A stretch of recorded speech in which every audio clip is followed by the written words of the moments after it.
this morning throughout Pinellas County. Folks that live in that zone will be evacuating in at about 6 a.m. So if you're not familiar with your zoning area, your flood zone area, we have a map for you, just so that you get not only a better understanding, but maybe have some friends and family that live in that area as well, and they may not know. It's good opportunity to give them a shout and say, hey, take a look at the zone area. Again, you're under a mandatory evacuation. If you're looking at now, it is the area that's colored in red. And as you just heard Dave just talk about a short time ago, mostly the coastal areas and low-lying areas. It also affects folks living in mobile homes. If you're living in a mobile home,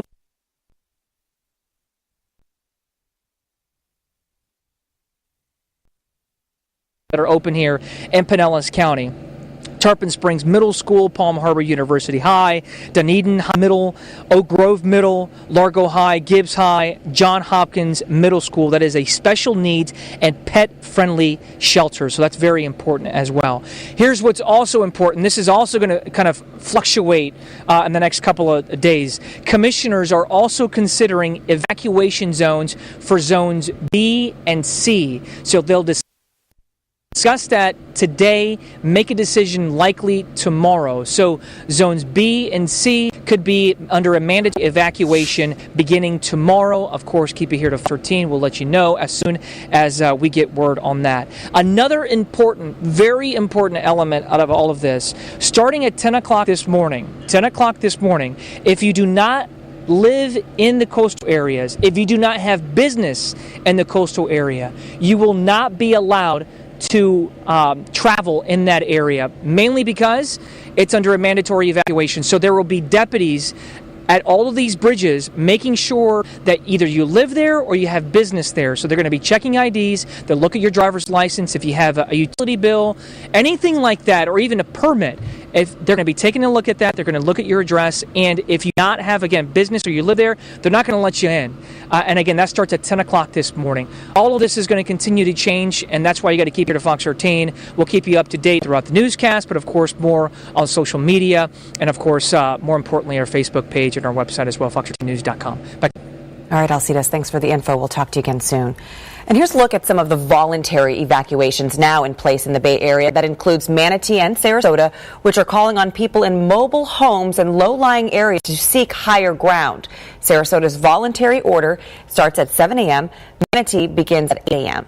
Now, Pasco County already has a voluntary evacuation in place for anyone living west of US 19. That means mostly low-lying areas and mobile homes and anyone with special needs. Pasco shelters are set to open at 8 o'clock. Hernando County will be updating its evacuation plan a little later this morning. And if you're not in an area or to evacuate from the storm, the Department of Homeland Security recommends that you stay home. They also have these tips for you. Let your family and friends know where you are. In case the power goes out, turn your fridge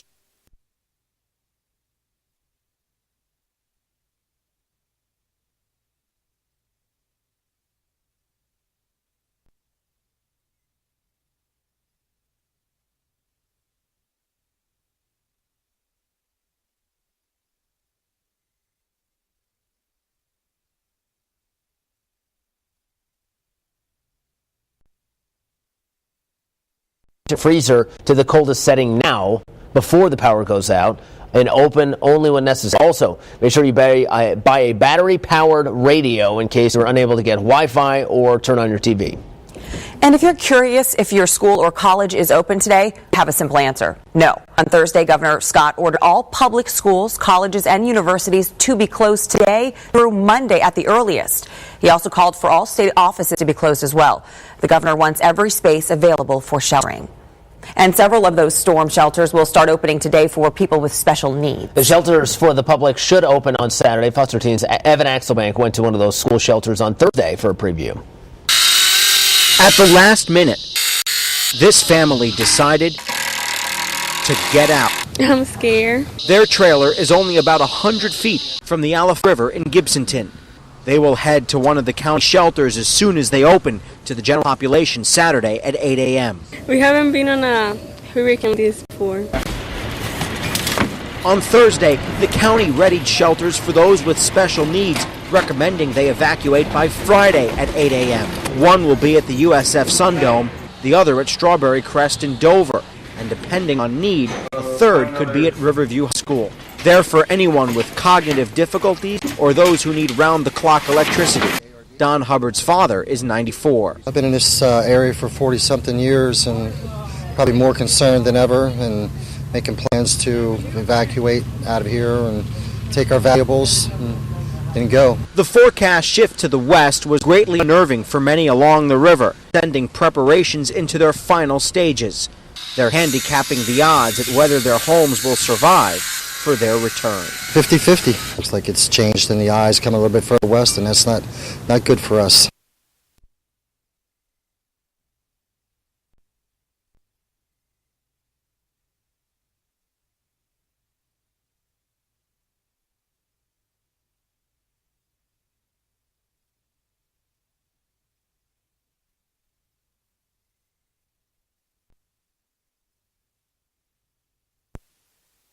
And many people are not wasting any time getting away from the storm. They're trying to fly away from the storm's path. But they're running out of time. The St. Pete Clearwater Airport, it's closing down today at 11 a.m. and Southwest Airlines is canceling airport, and that starts tomorrow at 5 p.m. Several other Florida airports are closed ahead of the storm, including the Fort Lauderdale Hollywood Airport. That will shut down after 7 tonight. Miami International is not scheduled to close yet, but its largest carrier, American, will stop all flights after 4 p.m. And Orlando International is set to stop all commercial flights at 5 p.m. I know some of the airlines and the airports were not exactly jiving. I think some airlines were offering flights past what airports were closing. So make sure that you get a flight when the airport is open. And of course, we got a lot more information on storm tips for you throughout this hour, including the county that ran out of sand and what people to fill those bags with instead. 4:13, another picture of Hurricane Irma this morning. Category 5 hurricane. It moves through the Turks and Caicos, and really, it's headed for our state. So what will the impacts be around here and the timing of it? I got those answers for you coming up in a couple minutes.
Welcome to the dive.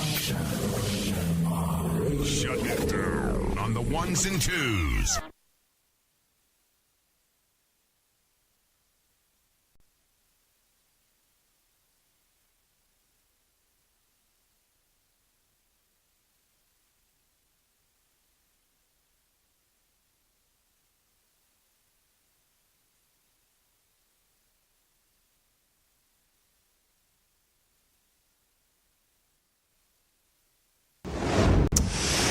Hurricane Irma churning along through the Turks and Caicos this morning, 160 mile per hour winds. And keep in mind, folks, and I know you getting up at 4:30 here in about 30 minutes, before that, we will get an update from the Hurricane Center, not only on the particulars of this storm, but the track forecast for this storm, which I'm sure you know by now did shift a little bit further toward the west. So I think we're at that point where we can confidently say that Florida is going to be hit by this storm. Exactly where it makes landfall makes a huge difference in the forecast here for the Tampa Bay area. But what I'll do today, and over the course of the next 6 hours or so, we're going to tell you what you can expect based on the forecast path. If that changes, the impacts change. We're moving west-north 16 now, 160 mile per hour winds, moving it on Keys just to the west of Miami. This is obviously a bad situation for Miami, having to bring that water up, and the hurricane force winds, the category 4 hurricane force winds up through Miami into the middle of the state and eventually up into Georgia. On this path, we would easily see tropical storm force winds and the potential for hurricane force wind gusts come Sunday night and early on Monday as well. Got a lot more to talk about. In the meantime, today, 40% of the rain chance with a high temperature today in the lower 80s. Dave, thank you. A quick check of some other headlines this morning, including a major earthquake overnight in Mexico. The U.S. Geological Survey says the quake had a magnitude of 8.0 and was centered in the southern part of the country in Chiapas near the border with Guatemala. But it was felt as far away as Mexico City, where buildings swayed and lights were knocked out. At least 5 deaths have been reported, along with some tsunami waves. It's the strongest quake reported in that country in about a century. And a huge data breach at the credit monitoring company Equifax. Social security numbers and other data was compromised, affecting 143 million Americans, half of the U.S. population. Equifax said it discovered the breach on July 29th, exposed data, including names, social numbers, addresses, and even some driver's license numbers. Equifax is noting customers whose information was affected. And of course, we'll have much more on Hurricane Irma after the break. 14's Alcida Zaki live in county where mandatory evacuation for about 90 seconds. Hey, honey.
from Tampa Bay's #1 news station.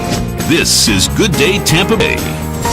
4:30 on this Friday morning. Hurricane Irma with 160-mile-per-hour wind, still a Category 5 storm, working its way through the Turks and Caicos into portions of the Bahamas. It hasn't really, the path of the storm hasn't changed. I mean, the forward movement continues to be west-northwest at 15 miles per hour or so.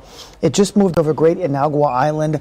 I think that island to the north got a direct hit. Also, the Turks and Caicos, which are on the northern side of the eye wall, took a direct hit from this storm. Now, the big question is, of course, where does it move from here? Well, yesterday afternoon, I'm sure you know by now, the computer models kind of shifted a little bit west. Most of them did. And as a response, of course, the cone shifted west. And all of a sudden, the watches and the warnings started to come out. So let's go through that here at 4:31 this morning. The potential is there, of course, for a Category 4 storm, strong Category 4 storm to make fall south of Miami into the Keys come late Saturday night or very early on Sunday morning. So the hurricane warnings are out for South Florida. There's also a hurricane watch out from Anna Maria Island south of Bonita Springs. So that watch will likely become a warning if this path verifies. And again, remember yesterday morning how that path was much further toward the east coast, and now it's shifted further toward the west. Given the fact that you now have a storm where hurricane force winds extend outward 70 miles from the center, stands to reason that there may be some hurricane force wind gusts in our area, especially like Polk County, Hardin County, DeSoto County, and Highlands County. That's again a concern, but it's Friday morning. The impact will be felt around here on Sunday afternoon, Sunday night, and early Monday morning. We still have some time for this track to shift a little bit. Storm surge issues will be the greatest down where the storm makes landfall, obviously, and I think along the east coast as well, because they'll be getting more of an onshore wind flow. Where it's moved the state, it would be an offshore wind flow for the Tampa Bay area. The impacts, but again, it will be late in the weekend. It will be today, it won't be tonight, and it won't be tomorrow. Keep that in mind, okay? Sunshine to start today, a couple of storms to finish unrelated to them, and high temperatures will be in the lower 90s. Thank you. Millions, and I mean millions of people in Florida are not waiting for Hurricane Irma to make that turn. They've already packed up and hit the roads. Traffic along the Florida-Georgia border is now 3 times busier than normal. Of course, most of that is going northbound, and the interstate has been filling up in the Bay Area, too. So we'll get a check on the roads right now. So, see anything out there? Yeah, we're actually watching a couple crashes. We're going to start off in Pasco County, where we have a fatal crash that is reported from last night. That's still in the clearing stages, but the lane should already be open, so just use caution. At US 19 and Parkway Boulevard, Hudson, that's the fatal crash. Where we have the marker here, this is a patrol car crash. This actually used to be yesterday, Little Road and Jasmine Boulevard, but FHP is still reporting southbound blockage here. We did get an update, a release from the Florida Highway Patrol saying that this crash involves a trooper, and the second vehicle, the other car, the other person sustained critical injuries. No injuries to the trooper here. So once again, this is Jasmine Boulevard, a patrol car crash from yesterday, which FHP still has listed as a southbound blockage. Vanessa, thank you. This is gearing up for a response to Hurricane Irma. Their statewide emergency staging in a row. Volunteer gathering at the Rosen Plaza Hotel with the most help and supplies that will be needed. From there, they went to the hardest hit areas when the time comes. Some of the volunteers are here in the Bay Area. I help to manage all these other volunteers that are coming from over the country and give them information and train them. Volunteers say right now their priority is staff shelters to make sure residents are safe and taken care of when the storm hits. And mandatory evacuations begin this morning in our area, especially low-lying areas of Pierce County in flood zone A. So that's basically everything you see in red on your screen, and that's along our Fox News LCC monitoring those evacuations. They're pretty soon. Are you seeing any people on the roads yet? No, it's been quiet. I mean, the only people we have seen a deputy on the road, and he's just preparing for the mandatory evacuation beginning at 6 o'clock this morning. But along the coastal areas here in Pinellas County, we're getting ready yesterday. We did a story yesterday. Fox 13's Josh Cassio spoke with a couple of residents, and again, they were preparing yesterday. So we want to show you, if you live in this area, if you're in Pinellas County, we want to give you a better idea of the zones A, B, and C, and so on. So that when these evacuations go into effect, you know that you're impacted, you know where you live, and again, you need to go. As of right, there is a mandatory evacuation beginning at 6 o'clock this morning, about another hour and a half for Zone A. So it's the area that's colored in red. Coastal areas, low-lying areas, you live in a mobile home park, if you have special needs, this affects you directly. County officials are asking you, please heed to these warnings. Make the proper changes. Pack your stuff. Get going. You have to be out of your house by Sunday in the morning. Now, with that said, some people are behind. We always hear of that happening. Some folks deciding, I'm not going anywhere. If they do, county officials say that's good, fine. But if a storm approaches your area, there may be a chance they're not going to be able to get to you. That's why it's important that you evacuate now. So again, it's affecting Zone A. Now, possibly tomorrow, county commissioners will discuss extending that to Zones B and C. Those are orange and yellow. Now, there is shelter opening today at 12 o'clock, and they're located throughout Pinellas County. The John Hopkins shelter, that's for special needs. It's a pet-friendly shelter as well. So there are a number throughout the Pinellas County area, and you can guarantee that they will be slammed beginning some later on this afternoon. So that is the evacuation. Another big change happening in Pinellas County is a permit. You cannot get into the coastal areas, low-lying areas, Zone A, without a permit or a driver's some sort of photo ID. We talked of in the low-lying areas yesterday. Listen in. I was born and raised in Florida. I've been through every hurricane, and this is actually the first hurricane I've been nervous about. I'm at a point where I'm not really even sure what I'm thinking, except that I know I've got to get out. So if you are getting out, remember, you're not going to be allowed in unless you have photo ID. If you have a utilities bill, if you have a driver's license, if you have a permit issued by, like, for example, Clearwater, you're not going to be allowed back in because there will be a deputy on the other side of the bridge checking IDs, making you not only live in the area, but you have business in the area. So that's very, very important information, especially if you are going to evacuate. For more information on the policy itself here in Pinellas County, follow me on Twitter, or, quite frankly, all the information you need, fox13news.com. It affects Pinellas, Hillsborough, Manatee, all throughout the Bay Area. They're going to be making changes in evacuation throughout the next couple of days. County commissioners and county officials are going to be meeting. So again, very fluid. This will be changing by the hour, especially as we learn Hurricane Irma's path, especially considering it's about to come out in the next 20 minutes. Back to you. Thank you, Alcides. One of the most popular storm supplies this week continues to be sandbags. This is the line for sandbags at a Sheldon Road facility that's in Tampa. Hillsborough County says it distributed 7 times more sandbags than any other storm event. People have their own shovels and plenty of patience. You're limited to 25 bags, and you need to bring proof of residency. The sandbag locations open again this morning at 8 o'clock. And that's been impacting nearby. I know in Waters, people were in the middle of the intersection when it was a green light. It was hard to get through there. In St. Petersburg, they've run out of supplies for sandbags, and they will not be getting any more. The city says it's distributed over 150,000 sandbags in just 3 days. If you're worried, the city says you might consider bags, worst case scenario, soil from your yard, or even kitty litter.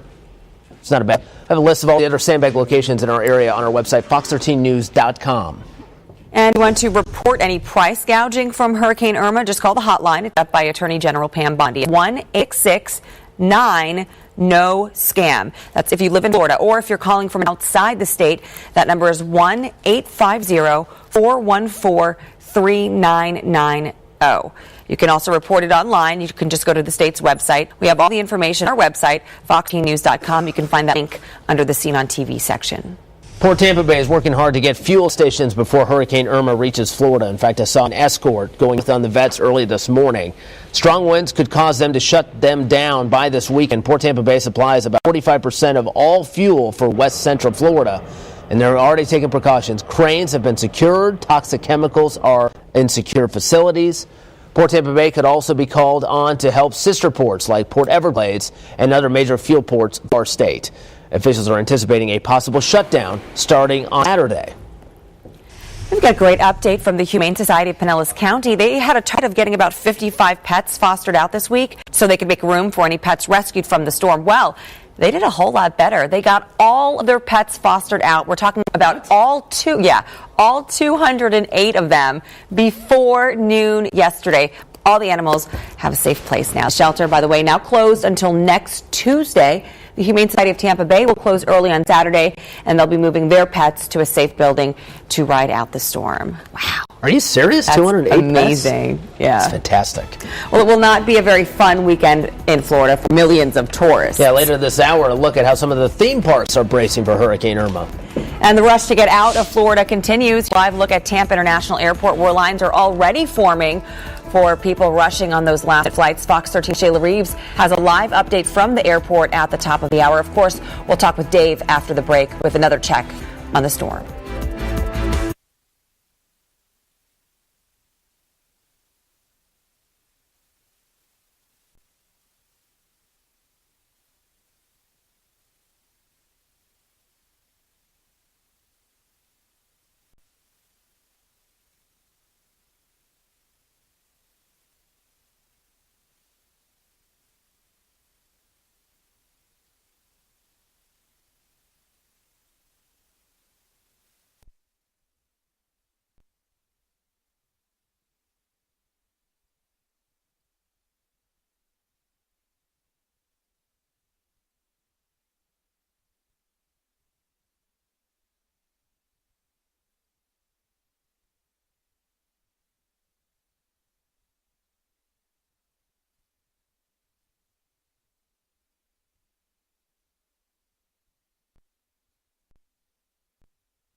with that what we call eyeball replacement cycle. It's not going to weaken up that much, it really isn't. It may just turn it actually through this hurricane. It's just the southwest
in the purple area.